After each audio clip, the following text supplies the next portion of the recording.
আপনি যদি মনে করেন আপনার ব্যাখ্যাটা যৌক্তিক কারেক্ট, আপনি স্পিকারের দৃষ্টি আকর্ষণ করেন, আইনা বলেন এদের দ্বিতীয় শপথ নেওয়ার কারণে তাদের সদস্যপদ বাতিল হয়ে গেছে, আগের শপথটা বাতিল হয়ে গেছে, সুতরাং নোটিশ দিয়ে তাদেরকে ইয়ে করেন, পদগুলাকে শূন্য করে উপনির্বাচন করেন, না ভেক কথা বলবেন না। আপনি কারোর সদস্যপদ থাকে না, যারা দ্বিতীয় কারো সদস্যপদ থাকে না, যেহেতু যদি নালিফাই হয়ে যায় দ্বিতীয় নেওয়ার জন্য। পাশাপাশি এটাও বলছি, half knowledge is very dangerous.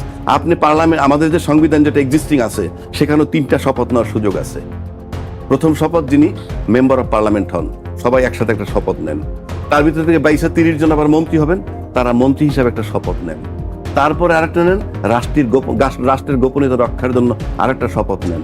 এগুলো না যাই না যদি বলেন, হ্যাঁ, আর সব বাদ দিলাম আপনাদেরটা কারেক্ট। আপনি মেম্বার অফ পার্লামেন্ট, আমি তার দৃষ্টি আকর্ষণ করতেছি, হয় কথা উইথড্র করবেন, নাহলে আপনি স্পিকারকে নোটিশ দিয়ে বলবেন যে এদের সদস্যপদ নাই, দ্বিতীয় শপথ নেওয়ার কারণে এদের সদস্যপদ শূন্য হয়েছে, এখানে উপনির্বাচন করতে হবে। এই জন্য বলছি যে আমরা সব রং, যত লোক আমরা কথা বলি সব রং, এবং যেহেতু আপনার গায়ে শক্তি আছে, সেই জন্য আপনি সব রং, যেহেতু আমাদের কি হবে কথা বললে কোনো লাভ নাই। এই জন্য বলি মাঝে মাঝে খুব ফ্রাস্ট্রেটেড হয়ে যায়। আবার বলতে পারি, আপনি বলতে পারেন আপনি ফ্রাস্ট্রেটেড হলে কি আসে? ইয়েস, জনগণের 4 পয়সার মূল্য নাই বাংলাদেশে।